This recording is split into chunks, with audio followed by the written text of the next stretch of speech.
Is this the body? Yes, Doctor. And the police are particularly anxious that the cause of death be determined at the earliest possible moment. It's a pity. She was a very beautiful woman.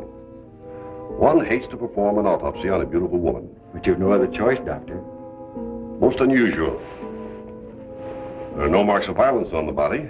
What do they suspect? Poison? Have they any idea? My understanding is, Doctor, that the authorities are entirely at sea as to how she was killed. They know why, but, and they also have the fellow who killed her. But... Yes, that doesn't matter. That's none of our business. Our business is to find out what killed her. And yet, one often wonders, what could have caused the last thought that was cut off by death?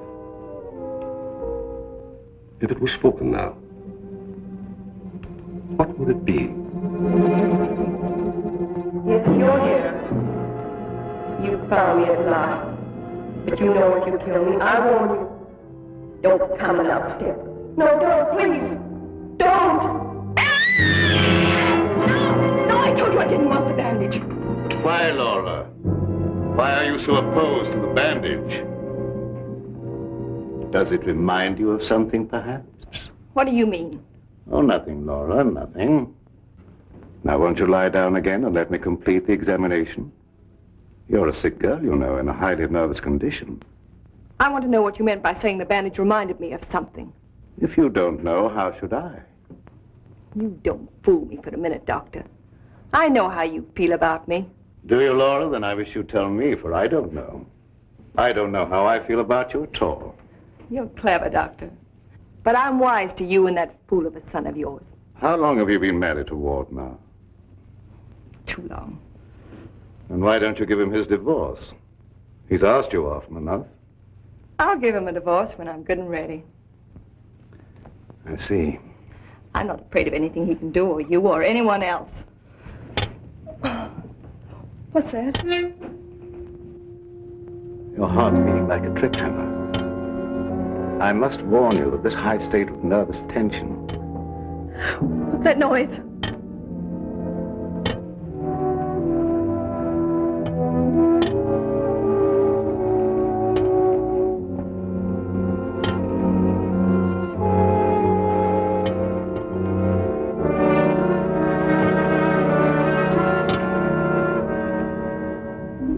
It's only a branch tapping against the window. Now, my dear Laura, if you want me to help you, you must tell me what it is you fear. I told you I'm not afraid of anything. I know what's going on here. Someone's trying to scare me out, but it won't work, see?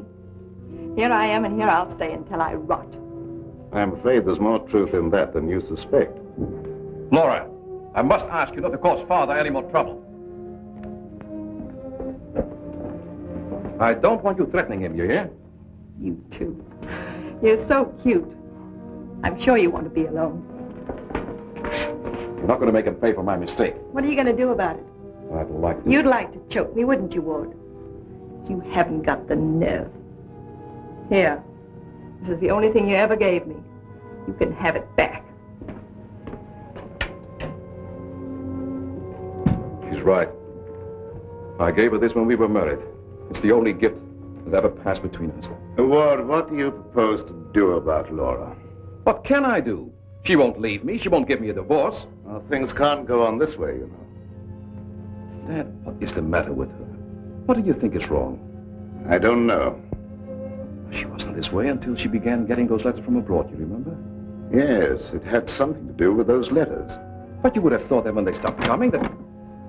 What is it, Elizabeth? There's a patient, Doctor, a Mrs. Williams. Williams? That's the name she gave, and she's decked out like she's going to a horse show. I can't see anyone today. Ask her to make another appointment. Dad, please don't let what has happened interfere with your practice. Oh, very well. Send her in a few minutes. Sure, Doctor. Oh, yeah, that Bill Raymond's waiting. Do you want to see him? Who's he? That private cop who's always hanging around just hoping somebody gets murdered. Oh, yes. He's probably come for his check. Take care of it, will you, Ward? Yes. Elizabeth, Yes. this for you. Gee. Thanks, Mr. Warren. But this belongs to Mrs. Van E, doesn't it? Not anymore. It's all yours. She won't get sore, will she? I don't want to have any trouble with her. You know how she is. I know. We all know, Elizabeth. And I want to thank you for your patience. Run along now, Lilibet. Yes, Doctor.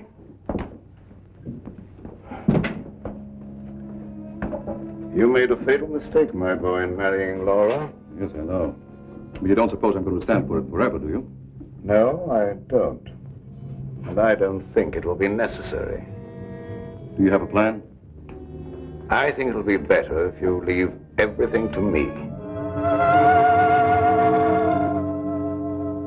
From the day a mysterious caller came to see Dr. Van E. Oh, yes, I remember now, Mrs. Williams. I spoke to you this morning on the telephone. I'm sorry, but I can't tell you any more now than I told you then. Oh, naturally, Doctor. I did not mean to imply that there were any abnormal goings-on here. I assure you there is not, Mrs. Williams, nor will there be. Nevertheless, Doctor, the way you were described to me and the way your place was described to me, I am certain that I am in the right place. May I ask from whom you obtained these descriptions? From a friend, Doctor.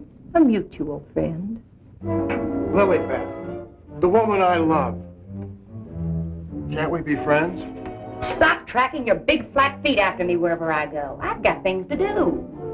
Oh, gee, it's wonderful just to see you around, busying yourself, the little housewife. I never knew the cop who didn't love to stand around and watch other people work. Mrs. Williams, it's obvious from your conversation that you've come into possession of certain facts concerning my past. I know of only one person who could have given you that information, and it was my belief, yes, even my hope. That person was dead. But let me say that even if that person were alive, I should not submit to blackmail from you or from anyone else. You show great courage, Doctor, for one in your unusual position. There has been no question of blackmail.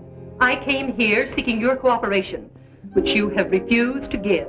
So, let us call the matter closed. Thank you. Au revoir, Doctor.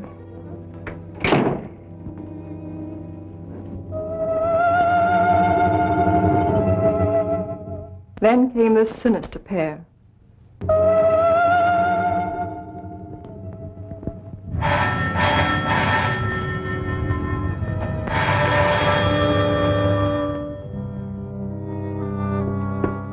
My little guardian of the doorbell. If you had waited another second, Inigo and I should have kicked the door in. Yes, sir. Sir, there is an air of inquiry about you that immediately offends my deepest nature. There is something suggesting Scotland Yard, the French Sûreté, the Italian Carabinieri, the Turkish Police, and other minions of the law. In short, sir, I think you're a cop. Yeah, how'd you know? I believe I'm in the home of Dr. Joseph Van E. Yes, sir. I mean, sirs. Oh, do not be polite to Inigo. He's only offended by it. Run along, Inigo. Make yourself at home. We got a nice tree in the yard, but it ain't got no coconuts.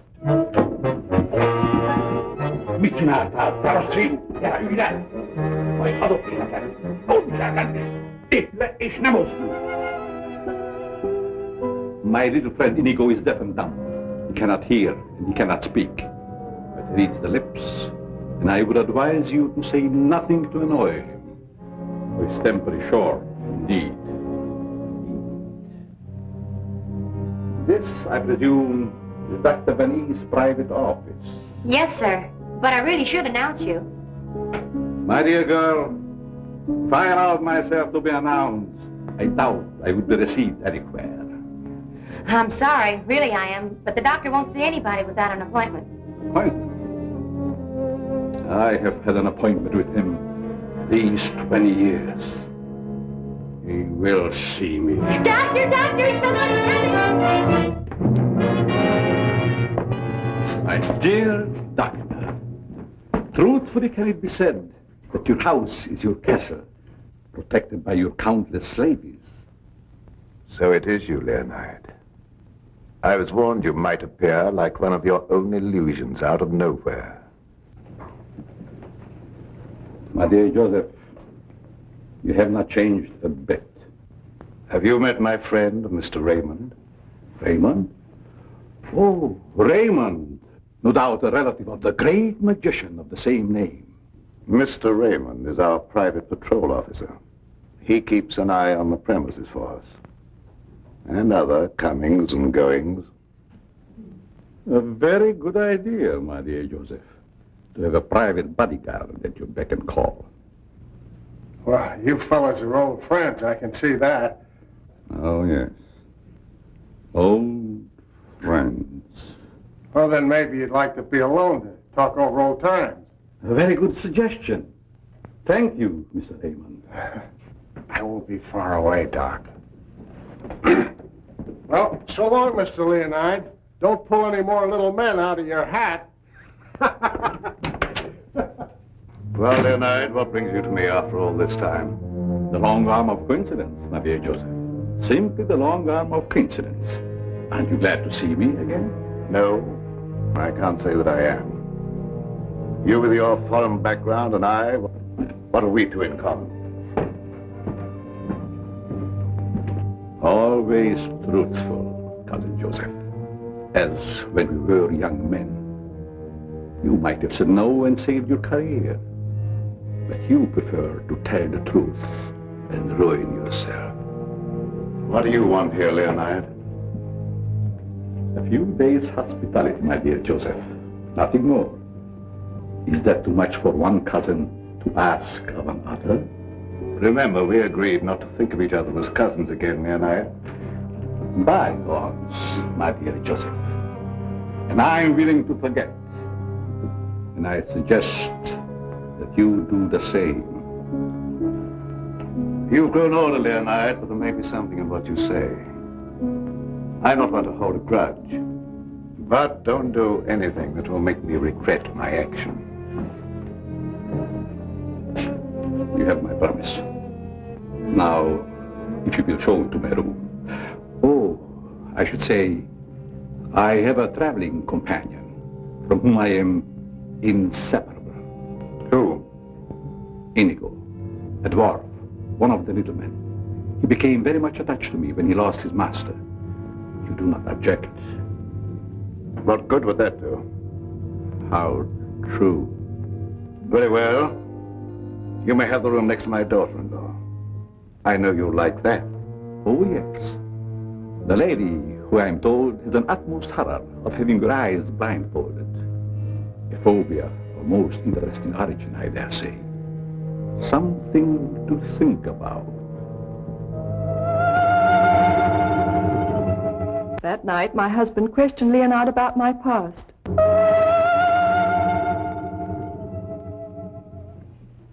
Cousin Leo. Oh, my dear Ward. How flattering that you remember me. Well, how could I ever forget you? What are you doing here? A chance visitor, my boy. I wanted to see the old homestead again. You've seen Father? Yes, and he received me with open arms, in a manner of speaking. I don't mind telling you, you came at a very bad time. We're having some trouble. My boy, trouble and I are like this. I presume you refer to the charming lady in the room next to mine, your wife, I believe. Yes, Laura. I haven't met her, but I'm looking forward to the pleasure. I'd like to talk to you for a moment. All right. Perhaps you can help us. By doing what, my boy? You've been everywhere. You were caught in Europe during the war. I'd like to show you something. You may be just the person I'm looking for. If I can be of any service.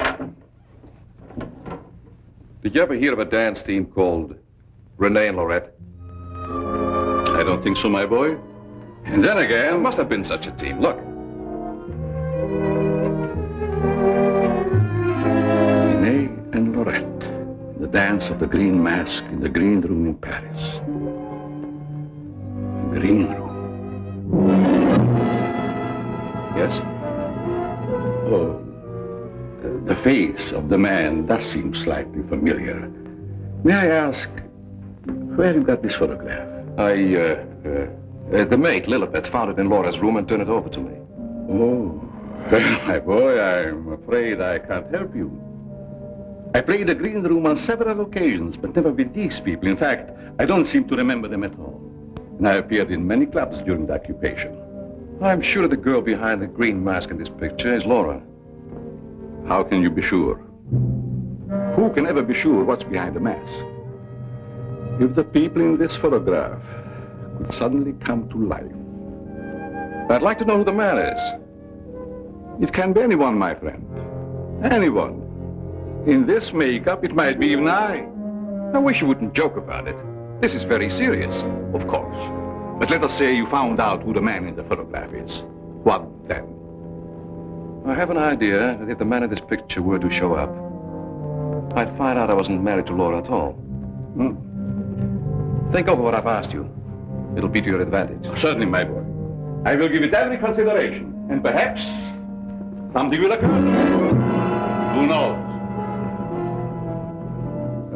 Don't you want to leave the photograph with me for my further study? It might be the very incentive that my memory needs. No, thanks. I'll keep it. As you wish.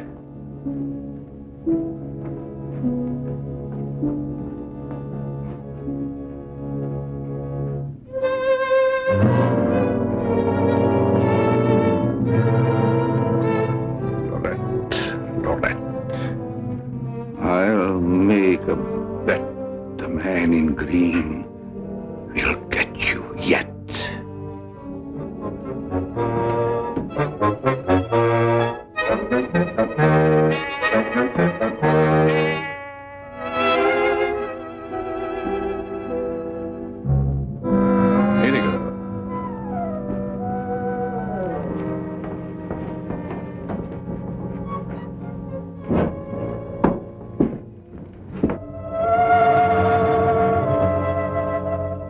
A gruesome surprise was in store for me the following morning.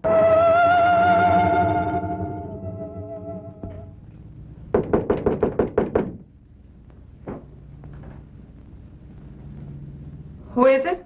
It's me, ma'am. What do you want? The afternoon mail. You wanted to know when it arrived. Was there anything for me? Yes, ma'am. Put it under the door. I can't. It's a package.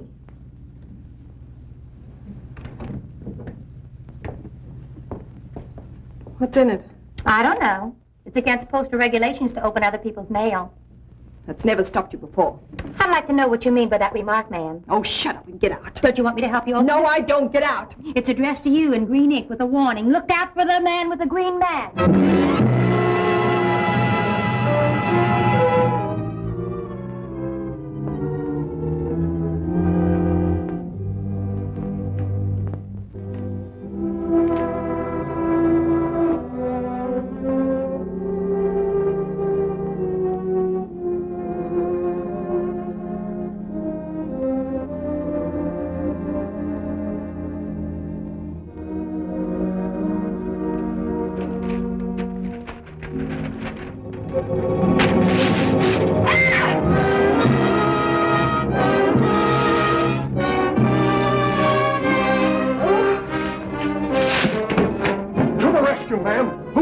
Which way did he go? Get out!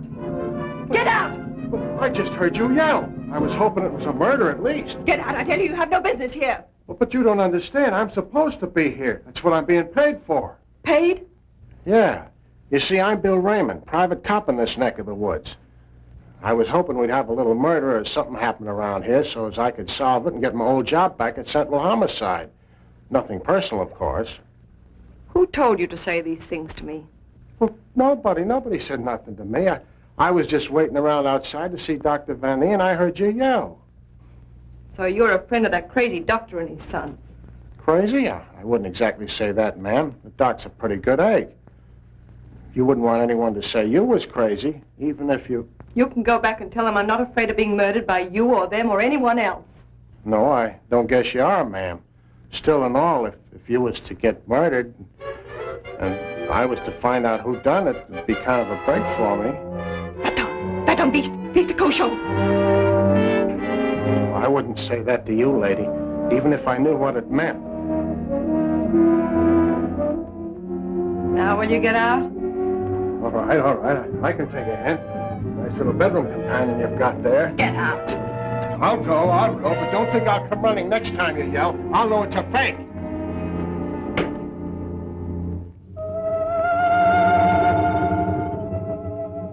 I became afraid and my mind started to crack.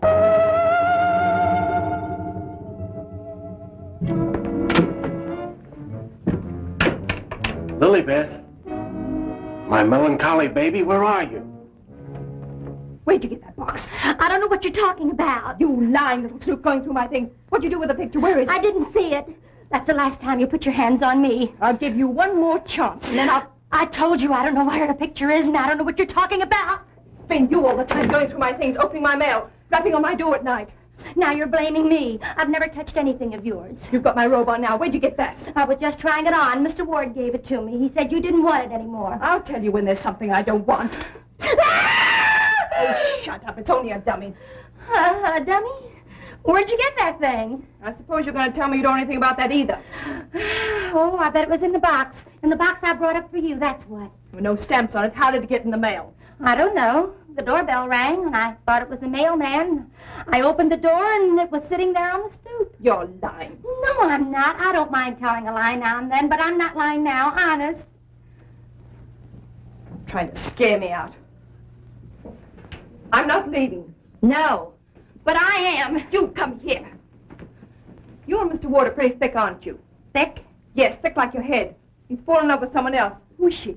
I don't know. It's not me. I know it isn't you. I know all the signs. He's fallen in love with some simple-faced men. There's always a way to get even with them. I've got to find that picture. Otherwise, they won't know what he looks like. I've got to send it to the police. He won't dare touch me. Who do you mean, the man in the picture? Have you seen him? Maybe I have, and maybe I haven't. Maybe I saw him go behind the thicket, or through the wall, or under the house. He's here in the house? Yes. I let him in. I let him in. He was waiting outside to get you, Miss Laval. Miss Laval. There's nothing safe from your prying eyes, is there? You think you know everything, don't you? I know why you're afraid, and I know what you've done. No, I'm not so thick. I'm not as thick as you think I am, Miss Laval. That head's supposed to be you, kind of a calling card. I'll remind you that... Why, you...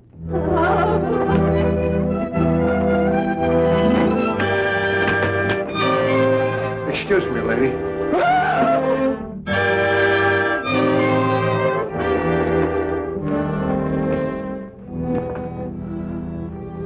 Oh, I'm afraid.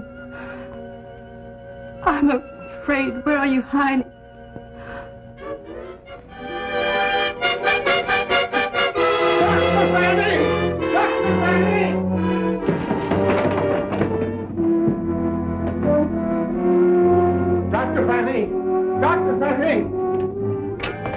Doc, fun is fun. But after all, there ain't nothing in my contract that says I gotta... Well, now I ask you, is that anything to be playing football with? Where did you get that, Raymond? Miss Fanny chucked it at me like I was a pass receiver for a football team. And I'm all out of practice. Let me see it. This comes from a group of anatomical specimens that was locked in a room in the cellar. How did you happen to get it? That's what I'm trying to tell you. There I was, outside her door, strictly minding my own business, understand? Listening at the keyhole. I don't think that belongs in the realm of your duties, Raymond. But, Doc, there were screams inside. You gotta admit it's within the longitude of my profession to make with an investigatory reaction thereto. What am I saying? I don't understand how his head got from its locked room in the cellar. Well, the way I heard it, it was sent to Mrs. Vanny. That was rather a gruesome practical joke. Why, your anatomical locker hasn't been opened for ages. I think you once told me you'd lost the only key to it. I know. There is no key to my knowledge. Why, that thing didn't walk out of the room by itself. Hardly. Doc, I'm worried. What about, Raymond? Well, now, take this head business. The whole thing don't seem hardly serious to me. I think that if it's all the same to you, I better be checking along to other duties. You're not afraid, are you, Raymond? Who, me? Scared? It's just that I don't think that there's going to be any murder here done after all. That's too bad. Well, it's not your fault, I guess. It's just not my lucky day, that's all. Thank you, Lilibeth. Oh, Miss Lilibeth, have you a little more coffee in the kitchen? What happened to the 3 gallons I already gave you today? Lilibeth, what you need is a good, strong, steady man. Who is always hanging around, tracking up my floors and things. What's that on your shoe? Looks like cobwebs from out of the cellar. What were you doing in the basement? It could have been the attic. Bill Raymond, you're holding out on me. What are you up to? Up to? Yes. Who asked you to go poking around in the cellar? It was in performance of my duty. What duty?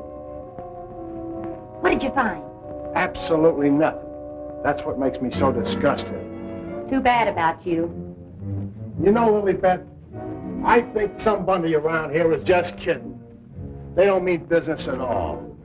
Why don't you just wait around and see?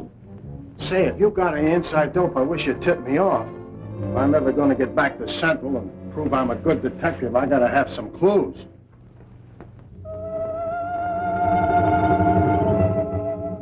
Yes, I was scared. Scared of my life.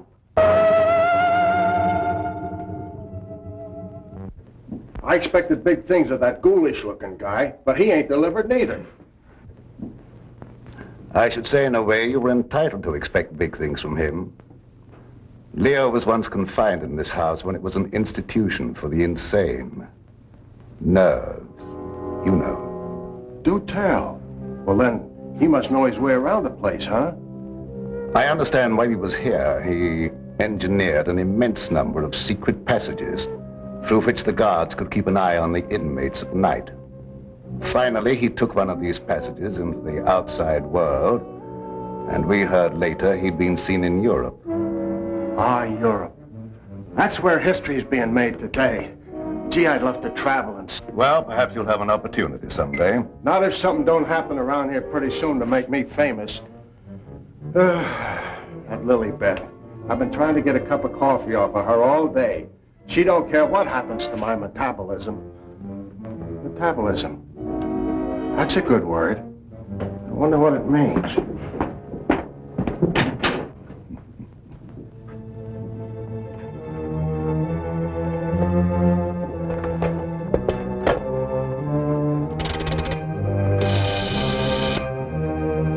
Operator, I want the police right away.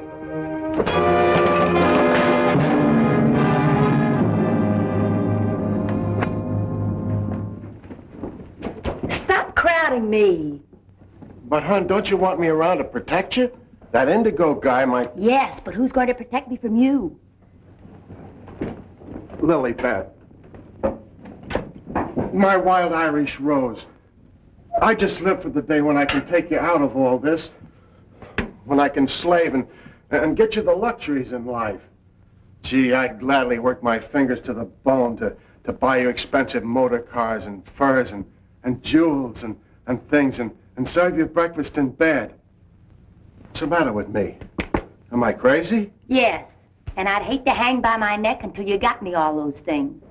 Yeah, you might get a little blue in the face.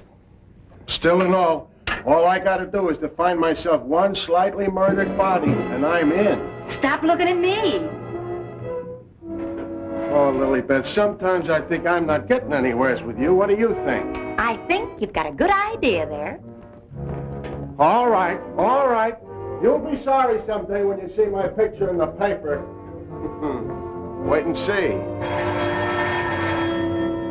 Hey, Lilibeth, why don't you answer the doorbell? Maybe that indigo guy wants in.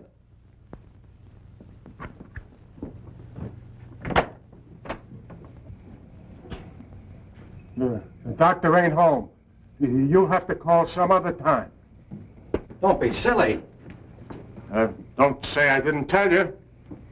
Close the door on your way out. Hey, wait a minute. Well, if it isn't Bull Raymond.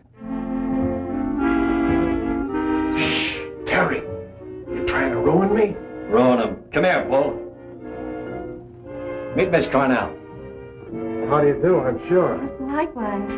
How do you happen to be out with him? Cute, darling, don't you think? Flat at both ends, head and feet. You've heard me speak of him. Bull Raymond.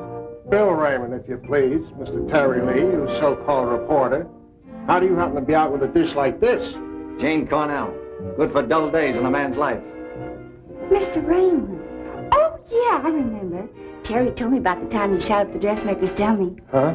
Yeah, he said you closed in on what you thought was a murderer, but it turned out to be the dressmaker's dummy, and you shot it full of holes while the real murderer got away. My pal. So this is where you've been hiding after they kicked you out for that fiasco, huh? Bill, I mean? What are you doing here? Can't a man rehabilitate himself in peace? Here I come, looking for an honest crime around here so I can solve it and get myself back to Central. And you come along and... Where's the body, Bill? There ain't no body. That's the trouble. No, let's keep it friendly. Friendly? What do you mean? Let's have it. Who killed who and why? Are you kidding? Did somebody get knocked off around here? Look, I don't like to be kidded either. Where is it hidden, Sherlock? Oh, Terry, you've been on the police beat so long that... Now listen, Bill, you know me well enough to know I wouldn't come out here just for the ride. Not when I could be, It just so happens there was a call to the police. Came from out here. And I happened to be there when it came through. Miss Cornell happens to be the operator. So she tipped me off. Told me the line had gone dead.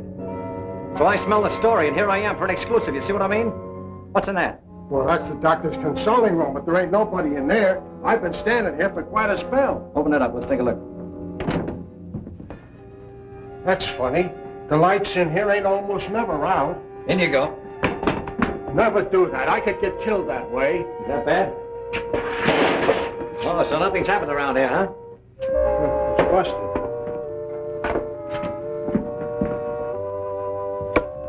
There, see? Like I said, there ain't nobody here.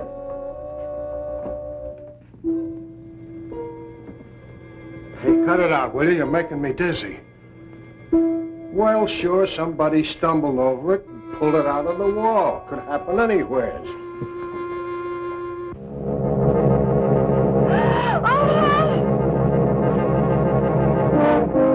Wants to shake hands with you, Bill. Step right up. Not me. You seen it first.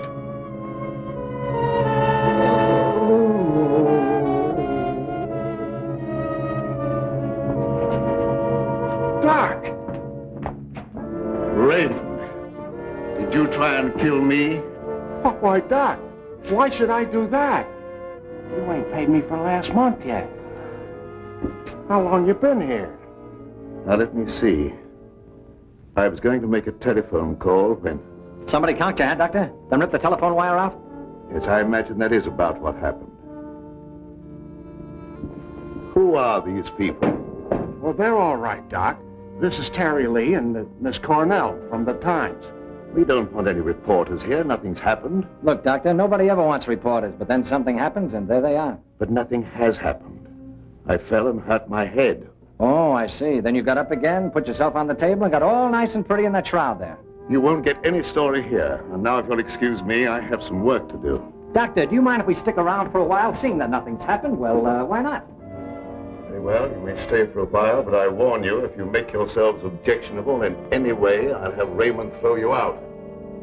Well, come on. You heard what the doctor said. He's busy. Get out of the office.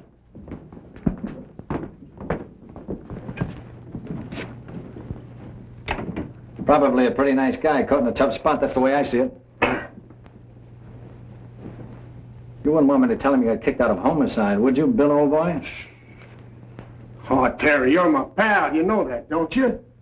Would I kick you out? You would if you could, Bill. Now, why can't we have a little talk, quiet like? Well, if you just follow me in the parlor over here. Oh, me too, darling, me too. Darling knows everything about everyone, and that's how I learned. Did that? I just sit at his feet and listen. Yeah? Baby, I'm going to miss you an awful lot when I grow tired of you. Now, remember, you're just going to listen. Well, of course, darling. What else do I do when I'm with you? Sit down. Now, as I remember it, there was a singer at the Click Club who called herself Flora Laval. Didn't she marry young Ward Vanny a couple of years ago? I don't know nothing about it. Oh, yes, you do. It was just about the same time that you had that affair with the dressmaker's dummy. Oh, yeah. Yeah, now I remember, Terry. You're right. She was down to the Click Club, and it was her that married Ward. Wasn't that on a bet of some kind? Well, there was a party going on, and somebody dared Ward to ask the singer to marry him, and he thought at the time it was a good gag, and he went along with it. That's right. He got pretty high and then popped the question at her. How romantic. I just love that. Hush, dear. Listen. Oh. Well, that's how it happened anyway. Ward woke up the next morning and found himself married solid. He'd asked her, and she'd snapped him up. Oh, and they lived snappily ever after. I don't care. I think it was sweet. Darling, couldn't I get you high sometime and... Sweetheart, have you ever heard the old saying about little girls? What's that? Little girls should be seen and not heard. Now go on, powder your nose. All right. I think I'll be shoving along, too. Now, wait a minute. We're just getting started. We were talking about a singer who called herself Laura Laval. Pushed away into this house for good reasons of her own. Gentlemen, I beg your pardon. I must tell you frankly, I have been eavesdropping. Professor Leonard, this is a reunion. My boy, you must forgive me. You seem to remember me, but I do not recollect you. When was it? What was it? Oh, Professor, it was a long time ago, and I was a kid up in the balcony in Albany. Yes? When you brought down the house with great feats of legerdemain. Oh. You remember, Professor? That was the night that the box office receipts disappeared, just like magic. A part of the act, my boy. Just a part of the act. It's a pleasure to meet one of my youthful admirers. Terry Lee of the Central City Times. Oh, the press? Well, it's nice to have known you. Wait a minute, Professor. What's your hurry? Are you afraid I might bring up the subject of those certain unfortunate recent connections of yours? Shut in the dark, my boy, I'm sure. And I will ignore it. Of course. And this young lady, no doubt a companion of yours. Jane Cornell, my fiancée. Delighted. Likewise, I'm sure. Delightful. And I would suggest to take very good care of her. Mr. Lee. Oh, I haven't had a chance to talk to him yet, Mrs. Vanny. Never mind, I'll tell him myself. Darling, I met her upstairs and I told her all about you and that you know everything about everyone. Thank you very much, dear. Welcome to your living room, Mrs. Vanny. Thank you, but it isn't my living room. I understand you're not unaware of my position in this house. Well, maybe you can tell us about it. I'm being kept a prisoner here against my will. I'm alone and friendless. I'm sorry. Why haven't you called the police? They've done nothing but to call for the police. They have kept me penniless so that I can't leave. I understand. They're trying to destroy my mind, Mr. Lee. By innuendo and indirection, they're trying to make me believe I've done something dreadful in the past. That I'm to be the victim of some horrible vengeance. You know best about that. I'm innocent, Mr. Lee. I've done nothing. Now, this doctor's brought some stranger here with these tricks and illusions to further make me believe... You mean the professor and his little, Yes. You must help me, Mr. Lee. Laura, it's so good to see you downstairs again after all these days being locked in your room. You know perfectly well why I've remained locked in my room. Ward, this is Mr. Lee of the Times, the gentleman I told you about upstairs. Oh, yes. Look here, Mr. Lee. We don't want any more of that front-page splash stuff, such as I got when I married Laura. Your wife's been telling us that she's being kept here under constant threat. She is out of her mind. See what I mean, Mr. Lee? They don't overlook a single chance to put it in my head that I'm crazy. Perhaps I can explain, Mr. Lee. We don't believe there's anything wrong with Laura now. But we are sure something will happen to her mind if she continues to live under this strain. It's just as I told you. They're behind it. Can't I make that clear to you? They spend all their time trying to terrify me. They write me letters in green ink. They send me dummy heads wrapped in green paper. Anything to frighten me so I can't sleep. I can't think. The only thought in my head is that I'm going to be killed. These are very serious charges, gentlemen. And I might say it'd make a perfect front-page splash. Lee, if you dare print a word about those ravings of my wife... Don't do anything to make me think they aren't ravings, Mr. Vanny.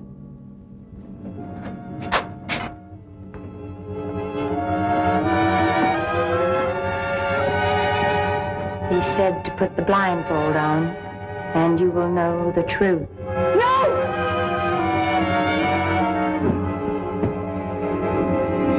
What's wrong with her, Doc? Quiet, Raymond. You don't mean that she's... Dead, Raymond.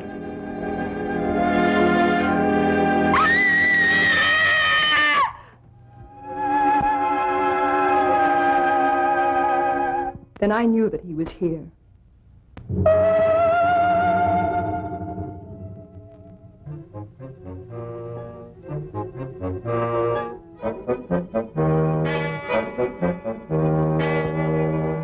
She's coming out of it, but she's in an advanced state of shock.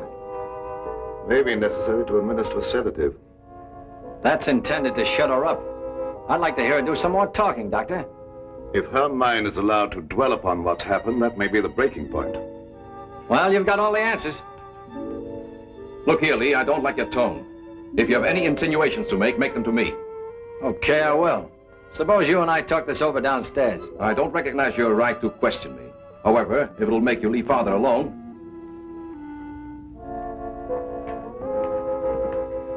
Bill, fix yourself a chair right outside the door and don't leave until I get back. Sure. But what about Lilybeth? Don't she rate nothing around here? Now, Lee, first I'd like to see your credentials. You're busting here saying you're a reporter.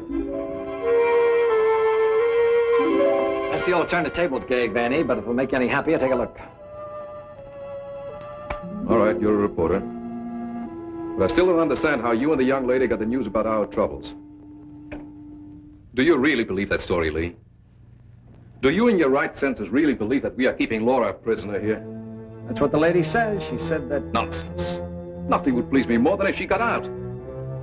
Look, I don't get any of this stuff, Vanny, but there's a tricky deal going on around here, and I intend to sit in on it. Too bad I can't flash the city desk to make ready for a front-page replay. Yes, isn't it? Either your wife is the victim of a well-plotted program of persecution calculated to drive her insane, or she's the witch you say she is. You're the fellow with the nose for news. What does it tell you? It tells me that right now I'd like to know where your disappearing relative is.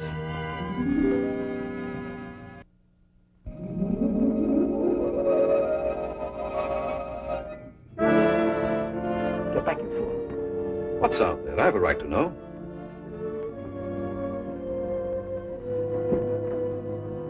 Don't see anything. What was it? It isn't possible. It isn't possible, of course. What do you see out there, Lee? I've had enough of this. Come on. Are you nervous, Miss Cornell? Oh, no. I think it's very exciting. Well, Professor, I thought I just saw you outside, baying at the moon. You disturb her sleep. Where have you been? How about you start acting normally for a change? You're bringing suspicion upon all of us. I, my boy? What have I done? Suppose you tell us. Has no one arranged to silence you yet, Mr. Lee? What a pity. I don't silence very easy, Professor, and it'd take a lot more than what you've done to her. Do you suggest that I had a hand in that poor girl's unfortunate demise? Why don't you behave yourself, Professor? Mr. Van E here has the right idea. You're just gumming up the works. I did my humble best. Who are you working for? What do you expect to get out of it? I'm charging a debt, Mr. Lee. A debt contracted many years ago. Now, are you any wiser than you were a moment ago? No, but I'm beginning to get a general idea. By the way, how is that little girl of yours? I hope fervently that nothing happened to her. She would look so beautiful lying here.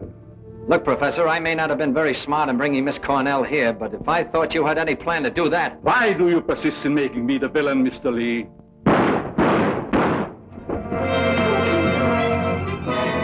Now we will let you be the witness, Mr. Lee. I am here. The sounds came from upstairs, right?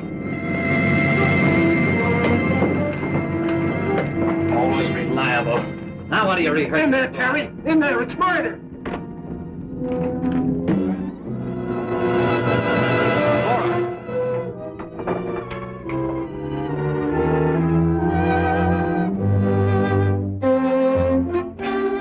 Jenny, wake up! Wake up! Oh, Terry. Tell me, what happened? Oh, Terry, darling. Let me think.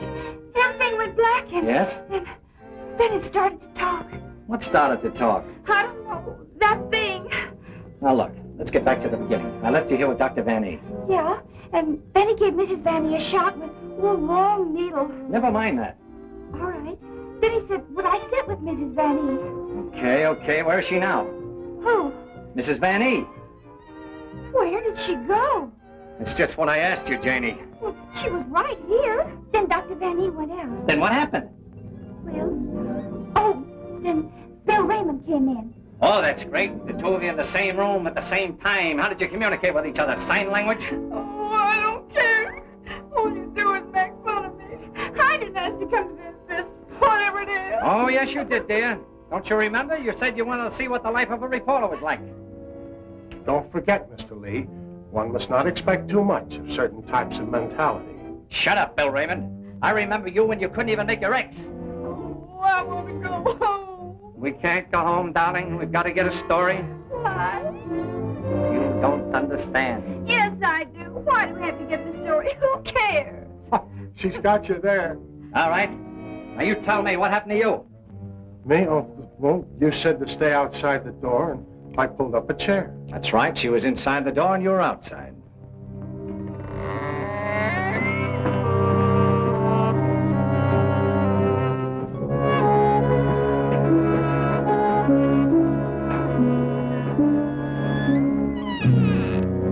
Then come that odor of heavenly perfume. That was an early bet. It was sweet and penetrating, like an ancient drug. And I felt kind of sleepy-like. Oh, so sleepy.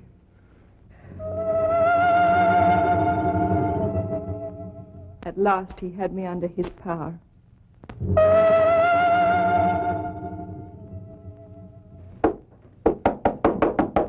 There must be a button or a gadget of some kind around here. 2 o'clock, almost deadline for the 9 o'clock final. Oh, Terry, what makes you think there's anything behind them walls? I've got a sneaking suspicion that the professor uses them for a disappearing act. I wish Lilybeth was here. Make me a cup of coffee. Well, she's right over in the doctor's office. Why don't you ask her? Poor Lilybeth. I kind of hinted that all I needed was a murdered body, but I didn't think she'd take it personal. Will you stay with those walls? I've been around them 3 times, Terry. The thing I can't understand, if the professor was down here when the trouble was going on upstairs, he just had to be 2 different guys in order to have a hand in it. Oh, Terry, let's figure it out in the morning, huh? What's that?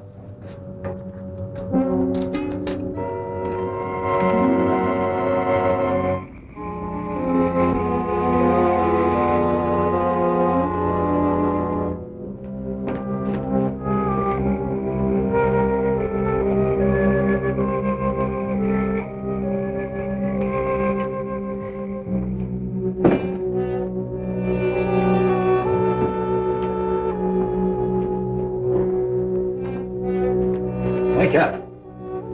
Either something or somebody opened the front door. Oh, that's the shortest night's sleep I've had in a long time. All right. Now that you're good and rested, let's see if we can understand what happened upstairs. Well, do you think it had something to do with that picture, maybe, that Lilybeth found in Mrs. Vanny's room? What picture?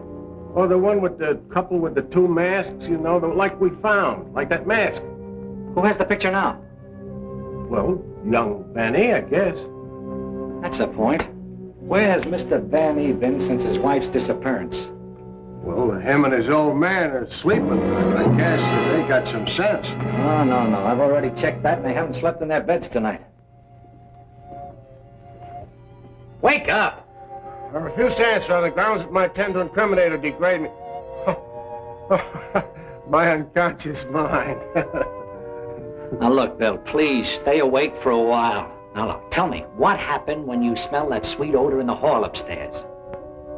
No, it smelled lovely. Lovely, that's all I can remember. And Dr. Vanny had already left Laura's room, is that right? Yeah, he'd gone out, and he said goodnight, and he had given her some sedative or something that he said would take care of her till morning, and then he went down the hall to his own room. And then you fell asleep? Yeah, no, I just kind of dozed off a little. Like this. Here's your coffee, sir. Terry, that's a dirty trick. Stay on the other side of that window. What for? Take a look. I'm looking. What do you see?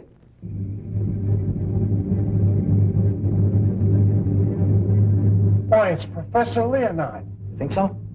Come on, get outside. Who, me? Yes, you. I can't go out there with Jane in here. Well, why can't I stay inside and watch and you go outside? Oh, that's great. You watch the way you did upstairs. Now, do you want that guy to get away? Yes. Standing there shaking in your boots. Aren't you ashamed of yourself? No. Well, you should be. Go on, Bill. This is your one chance to rehabilitate yourself. Wished I'd never even heard of the word.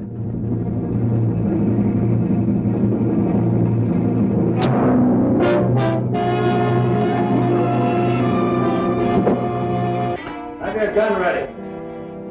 What good is a gun against what's going on around here? Lilybeth! Oh, gee, this ain't natural. Who are you talking to? The woman I loved. Poor little angel. Try and speak to me. She can't hear you.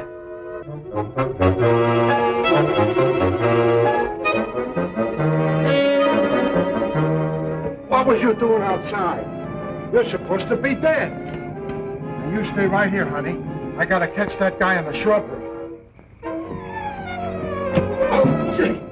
What are you doing to me, Lilybeth? I got work to do. Lilybeth, be reasonable, will you? If you don't cooperate, I'll never get back to Central. Never mind, Raymond. Take care of Lilybeth. Lilybeth! Yeah, that's who it was. I opened the door and she fell right in my arms. Like she had something special to tell me. You notice that fragrance about her? And to think this wilted flower was once even as you and I. Take her back into Dr. Van E's office. What's she doing wandering around? She's supposed to be a corpse. What happened to that guy outside? Never mind. You found her. I never knew she was lost. I missed her. I missed her from my office. Will you please take her back? What are you going to do? Yes, Doctor, and what have you been doing? We've turned this house upside down trying to find you. Hardly that, young man. If you'd done that, you would have found me. Now, Raymond, we can't allow this girl to remain in this condition any longer.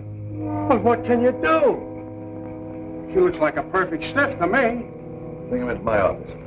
Oh, Doctor, this may not be any news to you, but your daughter-in-law has disappeared. Oh, how dreadful. But let us say somewhat overdue, eh, Mr. Lee? You don't seem very surprised to hear about it.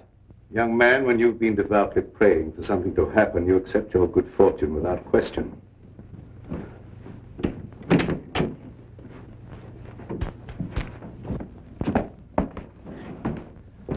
We thought that probably you might be able to throw some light on the subject.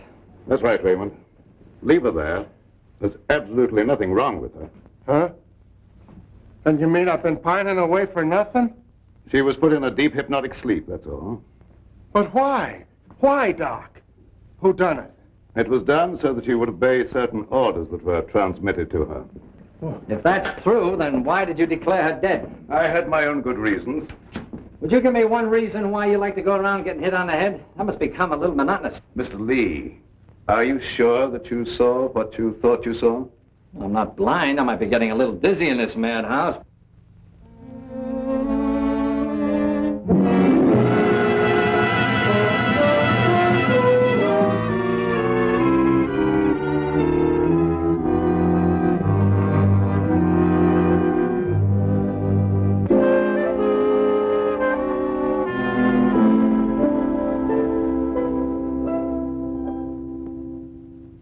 You know, Doctor, morning isn't very far off.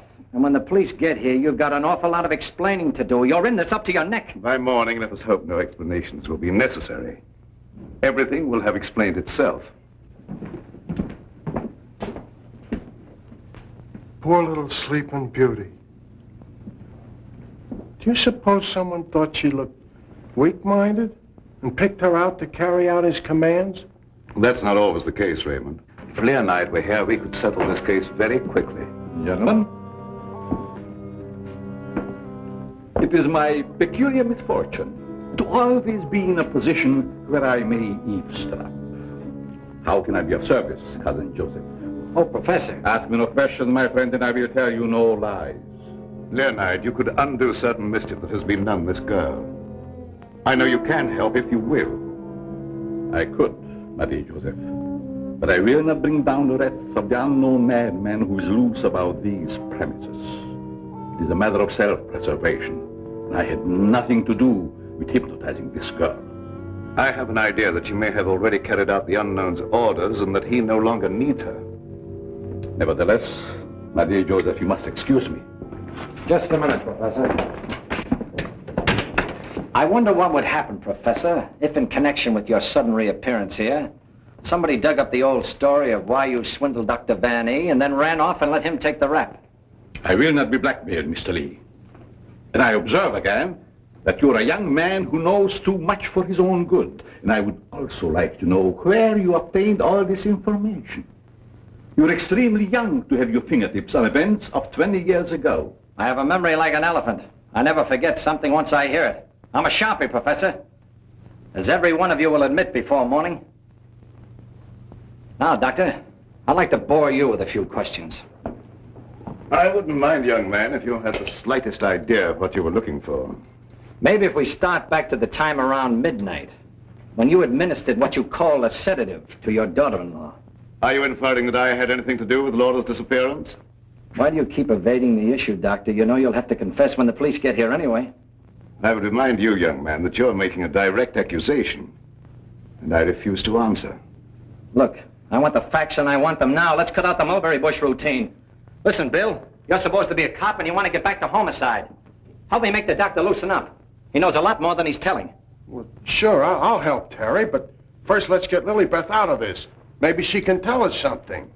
Yes, Mr. Lee, it seems to me that you're not too anxious to have Lilybeth restored to consciousness.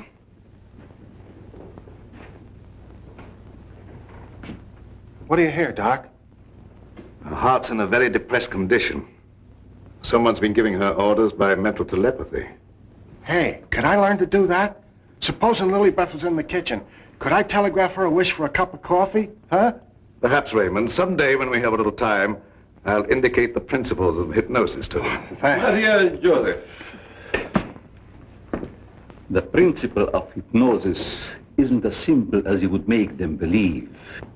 It requires a long and patient study. But I will risk the wrath of the unknown. For I see you truly love this child. And for your sake, I shall use my knowledge. Oh, gee, thanks, Professor. You're solid.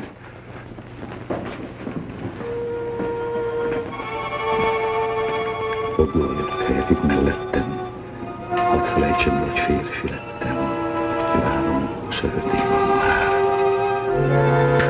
Wake up. Wake up. Lilybeth, darling. Keep your big hands to yourself. What are you slapping me for? Professor, put her back to sleep. It's better that way. What have you been doing to me? Me? What have I been doing? Yes, what have you been doing? You gotta learn me that hypnotism trick. It's my only chance. Tell me, Lilybeth, what happened? Well, I can't seem to remember it. It all seems like a dream. Did you see anyone? No. But I do remember a perfume, a sweet odor. Yes, go on. Terry. Terry, darling. Oh, Terry, darling. Yes, Jane. What is it? Is it Halloween? No, it isn't. Then why was that green face bobbing up at the window? What? Yeah, a green face just like the one I saw in Miss Van E.'s room. You saw a green face in Mrs. Van E.'s room? Yes, darling, that's what she was shooting at. I mentioned it to you, but you're so scatterbrained. Yes, dear, I'm scatterbrained. Does your mind feel rested now and everything after your nap? Mm-hmm. That's a good girl. Now, come on, tell me, what happened? Oh, don't yell at me. I can tell you just how it happened. We were alone in the room, and Laura was going to sleep. And then she said, oh, take away the bandage. And I said, what bandage? And then she said, oh, don't shoot me. I didn't mean to do it. And then, the room got awfully black. I think somebody must have turned off the lights. Just like that. Go ahead, you're doing fine. Well... Yeah, the lights had already gone out. Uh-huh. And the room got awfully dark. You've already said that. Think hard now. You saw a green mask. It came out of the wardrobe. Like a moth? Yes, darling, just like a moth. Oh, how clever of you. It was just like a great big moth, and it flew around and Please don't make yourself any dizzier than you are. Now tell me the rest of it. Well, I just don't see how you could remember that it was like a great big moth. Did you see it? Were you there hiding in the wardrobe, maybe? No, I wasn't in the wardrobe. Now look, Jane, please, be yourself. No, I mean, don't be yourself. Just relax. Relax. Mr. Lee, just a moment. Where were you? Were you upstairs? No, I was down here talking with your son. And by the way, where is he? Here I am, Mr. Lee. What can I do for you? Will you stop it? Yes, I was listening outside the door. You haven't answered my father's question yet. Oh, come on, take it easy, take it easy. Maybe you can tell us where you've been, Mr. Vanny. Of course you don't know anything about your wife's whereabouts. Oh, go on, tell him where she is. I want to go home. I'm hungry. Quiet, everybody, quiet! Laura! Don't. No, don't. Don't.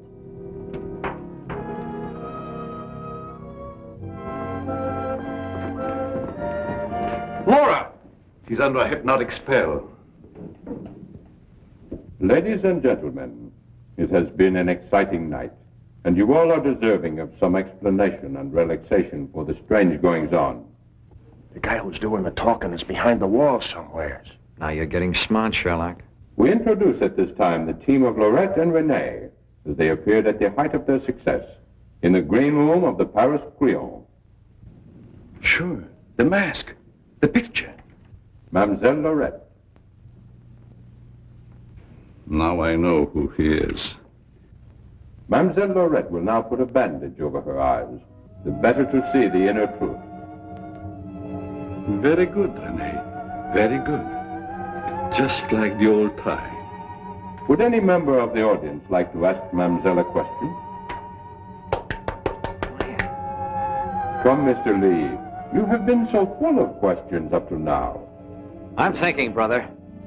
We cannot keep Mademoiselle too long in this delicate mental balance. She has been under a great strain lately. Then I will ask the questions myself. Yes, Renee, I'm at your command. Are you afraid now? No, I'm quite safe. Will you tell the truth? Yes. They came to me and said your partner, he of the magic feats and rare impersonations, is a spy. But we can't prove it. We will give you 1,000,000 francs if you, Lorette, bring us that proof. Now we shall know. You gave them the proof they wanted? Yes. They took him away to be killed?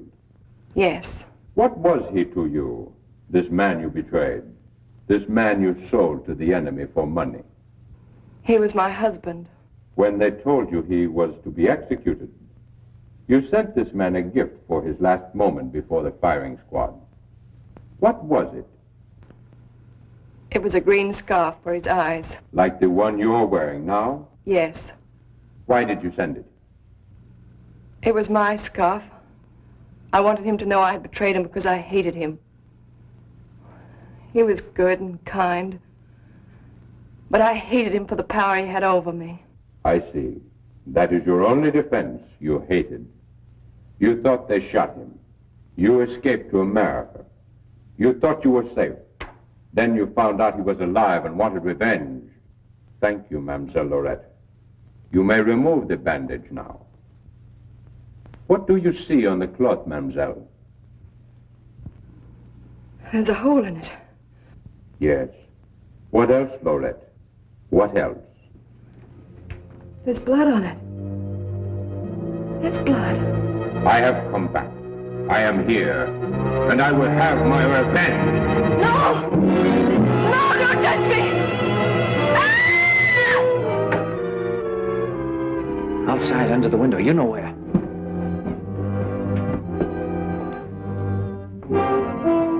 Yes, he had his revenge. She's been living in mortal terror that he'd find her.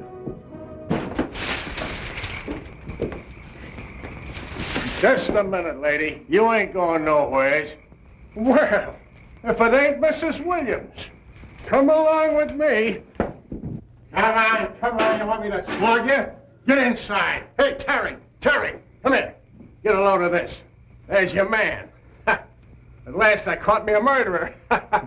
You're wrong. I never laid a hand on her. Nay, my boy, you kept your promise to me. You said you wouldn't touch her. But she's dead, ain't she? And you ain't going nowhere till we find out what killed her. And you, Professor, you know too much for your own good. I'm holding you, too.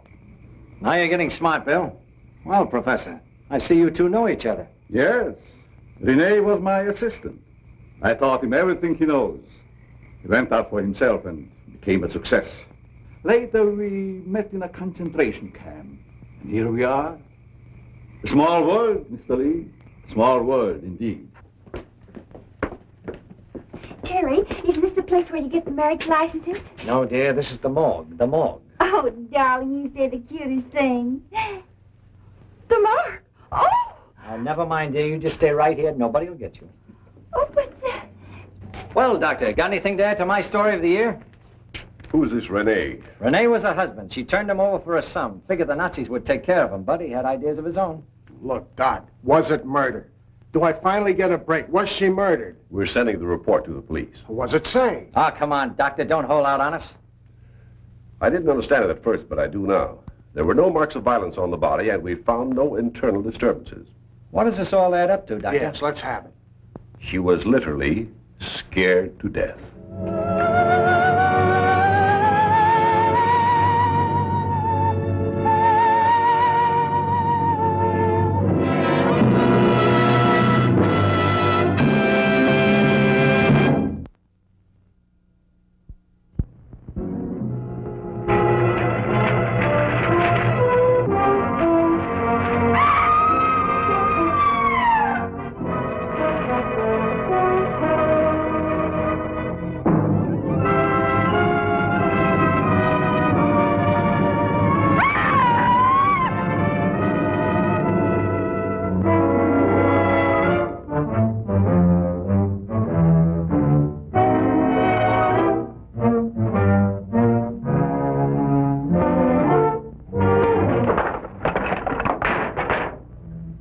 You're not unaware of my position in this house.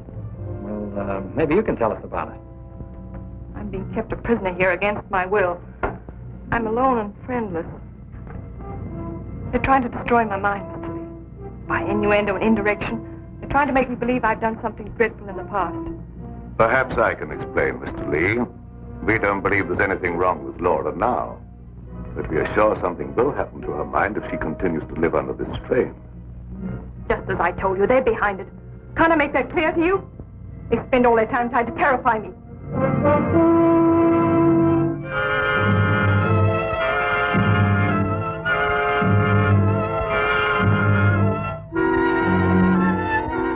have to put the blindfold on, and you will know the truth. For more updates, like, comment, subscribe to our channel.